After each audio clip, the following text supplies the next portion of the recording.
ATS에 필터링이 되지 않기 위해서 하버드에서 권장하는 레주메에 사용되어야 할 챗GPT 사용하시는 분들 진짜 많을 거예요. 저는 콜드 어플라이를 하지 않을 경우에 확률이 훨씬 많이 올라가는 것 같아요. 하이어링 매니저라고 써 있는 거예요. 그래서 저 그 사람 모르는데 너네 회사 어떤지 좀 얘기를 들어보고 싶다. 아내랑 유튜브를 해. 그래서 막 얘기를 하다가 나는 틱톡이랑 인스타그램을 해. 이런 질문인데도 불구하고 나의 매력을 이미 다 어필한 거예요.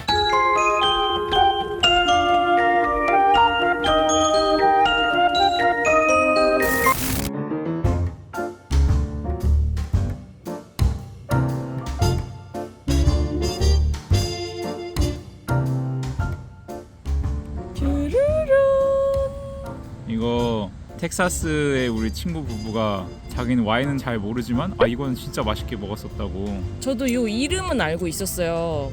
좀 비싼 거 같은데 좋은 건가 보다, 먹어봐야지 했는데 친구들이 마침 먹고 있길래 너무 부러워서 바로 샀거든요. 오늘 며칠이죠? 1월 20 며칠? 오늘 23도, 오늘 최고 기온 23도예요. 지금 추위를 많이 타는데 반팔 입고 있어요 지금. 맞아. 허이샤. 어우 잘한다. 여기가 이거 보이게 이쪽으로 이렇게 손을 감는 것이죠. 잠깐만요. 이거 원래 조금 이렇게 한 다음에 한번 막 보시겠습니까 이런 거 하는 거 아니에요? 일단 향으로 코로 한번 먹어주고 이제 살짝.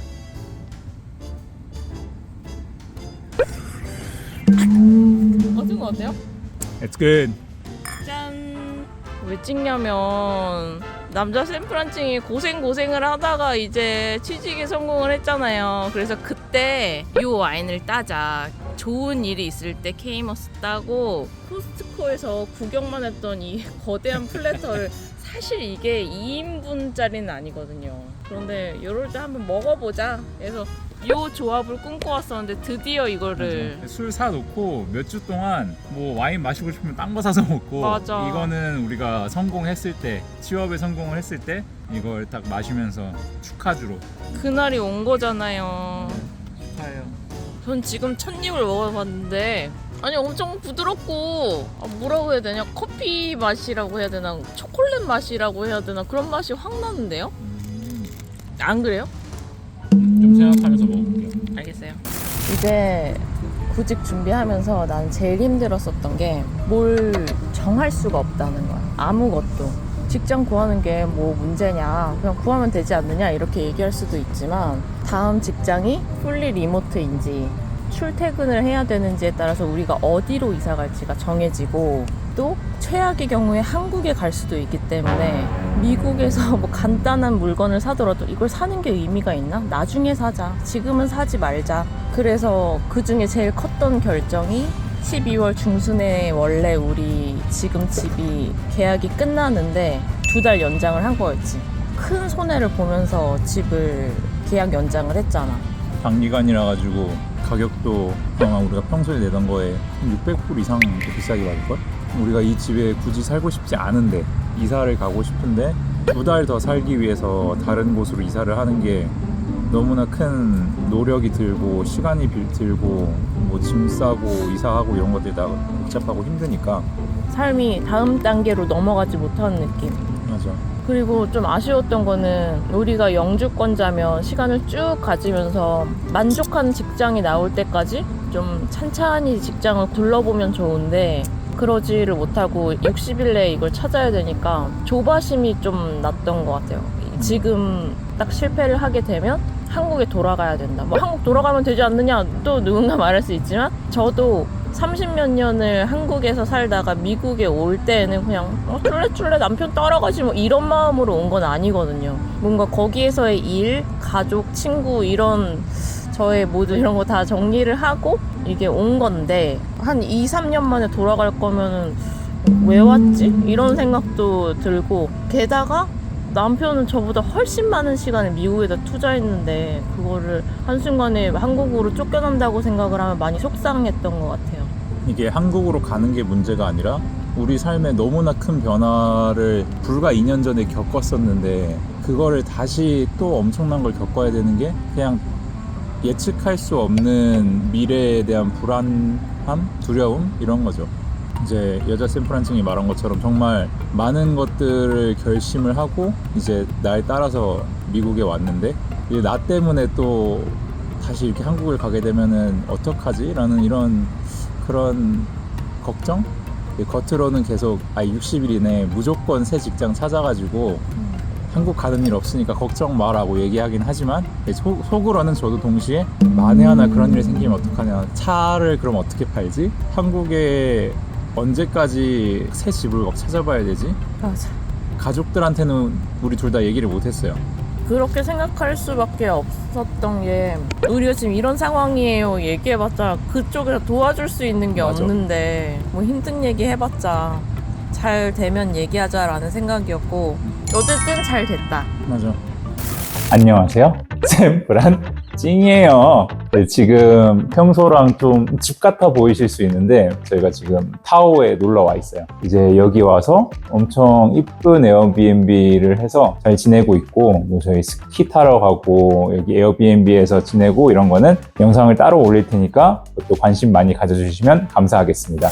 그리고 첫 번째 편이 이제 해고 편이었는데 이 주제가 주제다 보니까 정말 많은 분들이 시청해 주시고 응원해 주시는 댓글을 또 되게 많이 남겨주셨더라고요. 이 영상을 빌어서 좀 감사하다는 말을 좀 드리고 싶습니다. 그리고 아마 이 영상을 지금 처음 보시는 분은 1편이 뭔지 잘 모르실 수도 있는데 1편은 제가 이제 제 기준에서는 부당하게 해고를 당한 그거에 대한 자세한 설명, 어떤 과정이 있었고 어떤 일들이 일어났는지는 1편에서 시청을 해주시면 좋을 것 같아요. 그래서 지금 2편에서는 취업에 대해서 좀 설명을 해드릴까 합니다. 저랑 비슷한 상황에서 뭐 이제 2달 만에 취업을 하셔야 되는 분들이 계실 수도 있고, 최대한 빨리 취업을 하는 게 목표이신 분들한테는 제가 그 1달 반 동안 얻은 것들을 여러분들한테 조금 더 공유를 해드리면 시간을 좀 아낄 수 있지 않을까. 지원하는 방법, 인터뷰를 준비하는 방법, 그리고 인터뷰가 끝나고 나서 어떤 액션을 취해야 되는지 좀 설명을 드려볼까 합니다.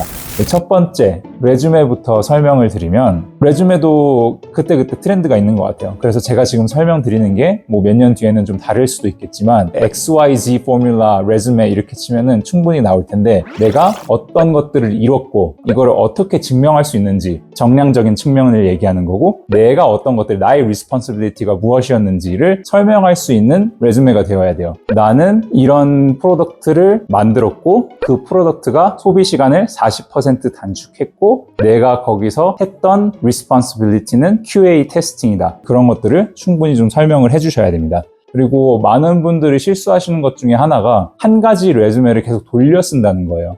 약간의 단어만 살짝 바꿔가면서 포지션 이름만 바꿔가면서 레주메를 다시 재사용하시는 분들이 많으실 텐데, 그 시기에 그 팀에서 원하는 특별한 능력이 살짝씩 다를 수가 있기 때문에 그런 것들을 잘 파악을 해서 레주메에 같이 녹여주시면 좋을 것 같아요.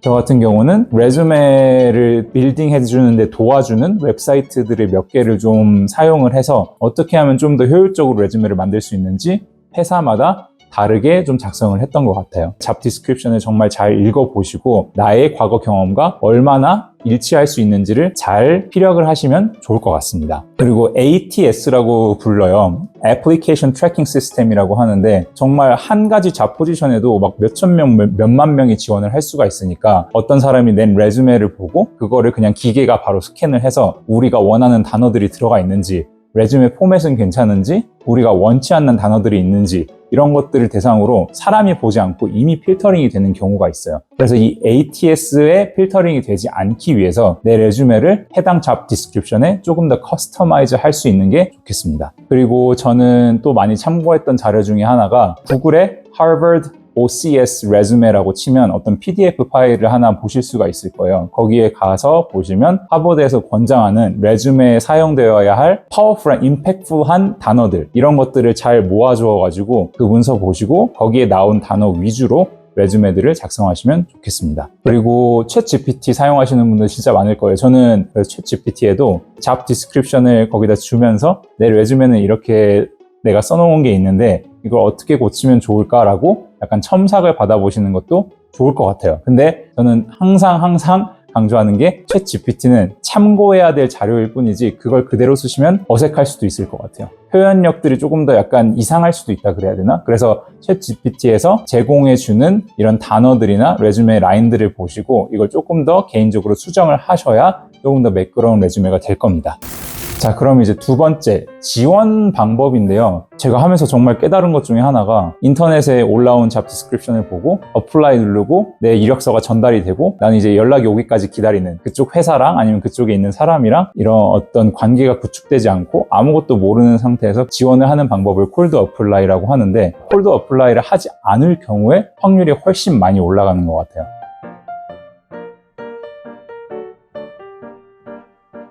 내 친구나 아니면 내 지인의 지인이 그 회사에 다니고 있어서 그 회사에서 내부 리퍼럴을 해줄 수 있는 시스템이 있어요. 제 지인의 인맥을 통해서 연결할 수 있게 된다면 조금 더 이 1000명 걸 다 가기 전에 제게 먼저 올라갈 수 있다는 얘기죠. 근데 이게 내가 가고 싶은 회사에 내 지인이 있을 수 있을 확률이 굉장히 낮지 않냐, 어렵지 않냐라고 하실 수도 있는데 저는 뭐 A라는 회사에 잡 포스팅이 올라와 있고 거기 보니까 이 사람이 하이어링 매니저라고 써 있는 거예요. 그래서 저 그 사람 모르는데 링크드인으로 메시지를 보내서 나 지금 너네 회사에서 이런 포지션 올라온 거 봤다. 너무 관심 있다.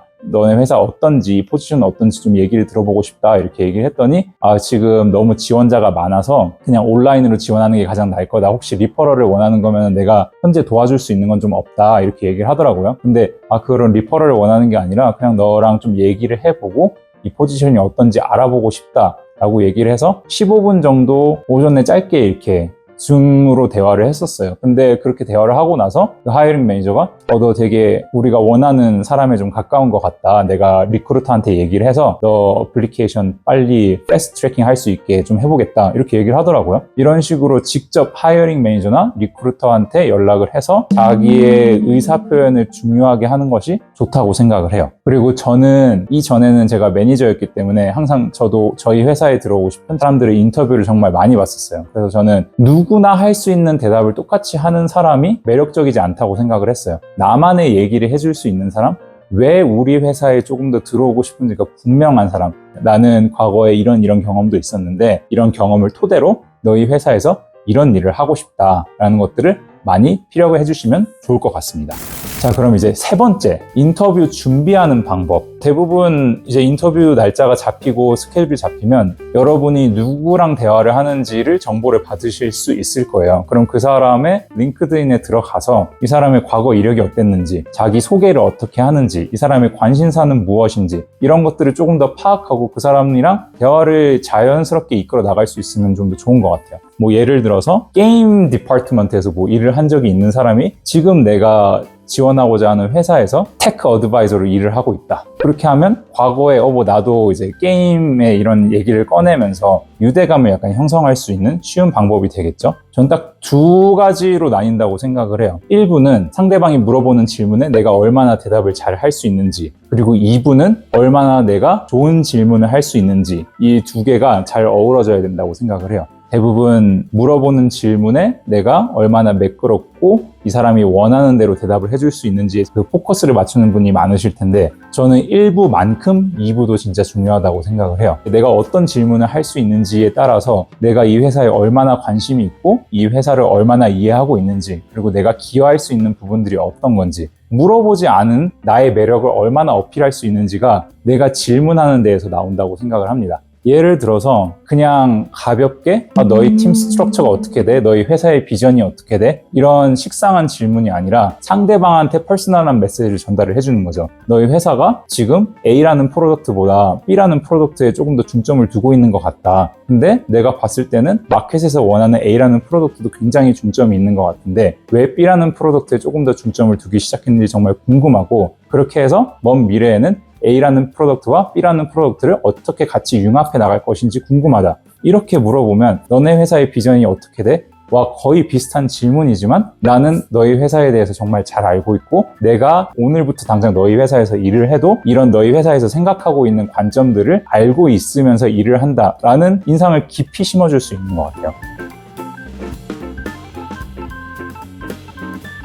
잠깐 얘기가 새지만 질문 중에 하나가 너는 취미로 뭘 하니? 이래가지고 이거 비밀인데 나 아내랑 유튜브를 해. 이렇게 하면서 막 얘기를 하다가 자기도 아 이거 비밀인데 나는 틱톡이랑 인스타그램을 해 이러면서 막 대화했던 적도 있어요. 그걸로 한 인터뷰에 10분을 했던 것 같아요. 이게 너무나 서로 재밌는 거예요. 이렇게 자기의 메인 잡이 있고 그걸 벗어나서 내가 정말 열정 있고 내 자식처럼 생각하면서 열심히 하는 것들을 갖고 있는 두 사람이 서로 만나가지고 대화를 하니까 너는 어떤 고충들이 있었냐, 뭐 어떤 팀으로 이런 걸 진행하고 있냐, 가장 리워딩한 모먼트는 무엇이냐 이러면서 그 사람도 저한테 너무 좋은 인상을 갖고 저도 그 사람한테 너무 좋은 인상을 갖고 있고 그리고 질문들을 정말 준비를 많이 해야 되는데 전 이것도 챗GPT를 좀 많이 사용했던 것 같아요. 내가 누구랑 대화를 할 예정이고 어떤 잡 포지션으로 이런 인터뷰를 보기로 했는데 어떤 질문들을 준비해가면 좋을까라고 챗GPT한테 물어보면 GPT가 이렇게 쫙 알려줘요. 그 질문들에 대해서 나의 얘기를 어떻게 잘 녹여내는지가 정말 중요한 것 같아요. 그리고 말씀드린 것처럼 인터뷰 진행 과정에서 인터뷰를 하는 도중에 어떻게 하냐 정말 반드시 생각하셔야 될 게 인터뷰어가 질문하고 면접 보는 사람이 대답을 하는 자리가 아니어야 된다고 생각을 해요. 그렇게 되면 결국은 끌려가게 돼 있어요. 그냥 무조건 대답만 하는 앵무새가 되지 말고 중간에 궁금한 것도 있으면 대답한 거에서 다시 물어보고 절묘한 타이밍에 정말 좋은 질문을 해주시면 좋을 것 같아요. 내가 알기로는 당신의 회사가 이런 챌린징한 프로블럼을 겪고 있는 것으로 알고 있다. 그런데 또 불구하고 당신의 회사는 지금 굉장히 잘 업적을 이루고 있는 것으로 보아 어떤 시스템이 회사에서 갖춰져 있길래 이런 결과를 낼 수 있냐 이런 식으로 질문하시면 제가 원하는 대답도 들을 수 있지만 듣는 사람도 우리를 그냥 칭송하네 혹은 우리를 엄청 깎아내린 애가 아닌 얘는 참 우리에 대해 이해를 잘하고 있구나 빨리 직원으로 뽑아야겠다 라는 결과로 이루어질 수도 있습니다. 그리고 저의 개인적인 얘기들 조금씩 넣어줄 수 있는 대답이 참 중요한 것 같아요. 저는 막 그런 얘기도 했었어요. 군대 갔다 오고 유학하고 그게 부분이 길지도 않아요. 한 10초, 15초? 길어봤자 30초? 짧게 넣어서 나는 이런 경험도 있었다. 너네가 경험하지 못한. 미국에서는 군대 갔다 오는 게 흔치 않잖아요. 그런 것들을 섞어 넣으면서 되게 나만의 유니크한 익스피리언스들을 그들한테 공유를 해주면서 동시에 제 대답은 프로페셔널하게 유지될 수 있게 이 부분을 정말 제일 많이 신경 썼던 것 같아요. 그리고 정말 잘 대답하셔야 될 것 중에 하나가 왜 현재 회사를 그만두려고 하는지 혹은 그만뒀으면 왜 그만뒀는지 왜 우리 회사에 지원을 하는지 당신의 회사는 미래 가치가 높고 지금 하고 있는 일들이 너무 다 대단한 것 같아서 조인하고 싶습니다가 아니라 나는 내가 갖고 있는 익스피리언스와 지금 스페셜티가 이런데 너희 회사에 이걸 가져와서 이런 것들도 만들어 보고 싶다. 혹은 너희 회사가 정말 잘하고 있는데 이런 것들이 조금 더 내가 기여할 수 있는 부분인 것 같다. 이런 식으로 왜 당신의 회사에 가고 싶은지 당신의 회사가 얼마나 좋은 회사인지가 아니라 나라는 개인이 왜 당신의 회사에 가고 싶은지를 얘기를 해주시면 좋을 것 같아요. 그리고 진짜 중요한 것 중에 하나가 인터뷰 중에는 그 질문에 대한 대답을 토대로 다음 인터뷰를 준비를 하는 거예요. 뭐 예를 들어서 A라는 사람이랑 인터뷰를 끝내고 이제 뭐 이틀 뒤에 B라는 사람이랑 인터뷰를 보기로 했어요. 근데 A라는 사람이랑 인터뷰를 하면서 우리는 지금 현재 이 포지션을 찾고 있는 이유가 어떤 회사의 내부 사정이 있었고 그래서 우리는 이런 특정한 기술을 갖고 있는 사람을 찾고 싶다. 근데 그게 잡 디스크립션에 나와 있지 않아요. 근데 A라는 사람이랑 인터뷰를 하면서 인터넷에서 찾을 수 없는 특정한 정보들을 전 받게 되고 B라는 사람과 인터뷰를 할 때 이제 얘기를 하는 거예요. 이런 특정한 기술을 찾고 있다고 들었는데 내가 갖고 있는 기술이 이것과 되게 잘 맞물린다고 생각한다. 너가 봤을 때 내가 처음으로 맡아야 될 프로젝트는 어떤 게 될 것 같냐? 이런 식으로 물어보면 질문인데도 불구하고 나의 매력을 이미 다 어필한 거예요. 첫 번째, 나는 지난 인터뷰에 대한 기록을 잘 이해하고 있다. 두 번째, 난 너희 회사에 관심이 많다. 세 번째, 그리고 나는 너희가 말하는 그 특정한 능력을 가지고 있다. 또 네 번째, 너의 생각은 어떻냐. 이런 게 한꺼번에 어우러지면서 자연스럽게 대화를 이끌어 나갈 수 있는 것 좋을 것 같습니다. 자, 이제 그럼 마지막 면접을 보고 나서는 어떻게 해야 되냐. 저는 지금까지 얘기하면서 거짓말이 하나도 없는 게 진짜 인터뷰 보는 과정도 저는 조금 재미있었다고 해야 되나요? 한 회사에 있으면서 제가 우물한 개구리가 되었었는데 그 우물을 탈피할 수 있었던 것 같아요. 그래서 저는 그 기회가 너무 좋았고 그 기회를 제공해준 면접관들도 되게 고마웠어요. 진짜 진심으로. 나랑 이렇게 대화를 해주고 자기네의 개인적인 이야기를 공유해줄 필요도 없었을 텐데 내가 이렇게 개인적인 부분을 좀 공유해주니까 그 사람도 저희를 공유해주고 그래서 인터뷰를 하고 나서 끝나고 나서 저는 항상 모든 사람들한테 오늘 시간 내줘서 고맙다라고 땡큐 노트를 보냈었어요. 이거는 좀 되게 기본적인 부분이고 인터뷰가 끝나자마자 그 질문들에 내가 대답을 어떻게 했는지를 생각을 해보고 내가 어떻게 했으면 더 좋은 대답을 할 수 있었을까를 복습을 꼭 하시는 게 좋은 것 같아요. 아, 그때 이 대답 이렇게 좀 잘할 걸 하고 넘어가 버리면 끝이에요. 그러면 더 이상 발전이 없어요. 근데 내가 그때 어떻게 대답을 했으면 내가 조금 더 프로페셔널하고 조금 더 진정성 있는 모습을 보였을까, 이런 것들을 고민하는 것 자체가 다음 인터뷰를 준비하는데 더 훨씬 많은 도움이 되는 것 같습니다. 그래서 제가 생각했을 때 면접 준비하는 건 일단은 이 정도인 것 같아요. 근데 제가 제일 앞에서도 말씀드렸던 것처럼 저는 최대한 빨리 새 직장을 찾는 게 저의 목표였어요. 그래서 제가 말씀드리는 게 어떤 분들한테는 해당이 안 될 수도 있어요. 이게 무슨 면접을 보는 완전한 정답이다가 아니라 빠른 시간 안에 직장을 찾아야 되시는 분들한테 조금이나마 도움이 되지 않을까 생각해서 말씀드리는 겁니다. 그래서 이 영상을 보시고 나는 내가 생각하는 거랑 좀 다른데? 라고 생각하시는 분도 있을 것 같아요. 그런 부분들은 댓글로 좀 남겨주시면 저도 같이 좀 배워볼 수 있는 입장이지 않을까 싶어요. 저도 제가 7년 전에 이렇게 취업 준비를 하고 나서 요즘 취업 준비를 한 게 처음이어가지고 너무 많은 것들이 변해 있더라고요. 그래서 저는 제가 그 한 달 반이라는 시간 동안 얻은 지식과 경험을 여러분들한테 공유해드리는 거고 더 좋은 경험을 가지신 분들이 많을 것 같아요. 그래서 그런 것들이 있으시면 댓글로 공유해 주시면 좋을 것 같습니다. 저한테 모두 이렇게 리크루터들이, 아마 여러분도 그러신 분들이 있을 거예요. 리크루터들이 연락이 와요. 너 지금 링크드인 보니까 너 프로파일 너무 괜찮다. 우리 회사에서 이런 거 뽑고 있는데 혹시 얘기 좀 해볼 수 있겠냐? 이런 연락들을 한 번도 답장을 안 했어요. 정말 바보 같은 짓이죠. 이것도 팁이에요. 그런 거 있으면 꼭 얘기를 해보세요. 지금 회사를 배신하라는 게 아니라 그렇게 얘기해서 다른 인더스트리는 어떤 것들이 있는지, 내가 내 패션을 얼마나 더 열심히 불태워서 다른 것들을 할 수 있는지, 아니면 다른 것들 얘기해 보니까 어차피 지금 회사가 난 더 좋은 것 같더라라는 확신이 가질 수도 있고, 직장을 찾는 게 굉장히 스트레스적인 부분일 것 같아요. 근데 처음에 한 3번까지는 그랬던 것 같아요. 이거 왜 안 됐지? 속상하네? 근데 시간이 너무 없으니까 속상할 시간이 없어가지고 무조건 내가 발전할 수 있는 방법을 찾아보자. 부족한 부분 채워놓고 준비를 정말 많이 하세요. 해야 된다고 생각하는 것보다 더 많은 준비를 하시고, 줌 혼자 틀어놓고 녹화를 하시면서 내가 어느 부분에 대화를 멈춰야 돼, 어느 부분에 웃어야 될지, 그런 것도 연습해 보시면 좋을 것 같아요. 이런 것들이 필요한 분들이시라면. 그래서 많은 준비를 하시고 진정성 있는 대답을 꼭 하시고, 저는 제가 가장 솔직하게 했던 인터뷰들에서 가장 좋은 결과를 얻었던 것 같습니다. 다 많이 힘내시고 좋은 결과 있으시길 바랄게요. 그리고 정말 진심으로, 정말 진심으로 응원합니다, 여러분. 좋아요와 구독 눌러주세요. 댓글도. 선불을 또 날렸어. 그래요? 뭐 했는데? 몰라요. 약간 이런 식. 근데 이게 놀랍지도 않은 게 매번 이런 식이었어. 이렇게 하면 돈이 금방 없어져요. 맞아. 그래서 여기에 재미를 붙일 수가 없어요. 저는. 맞아.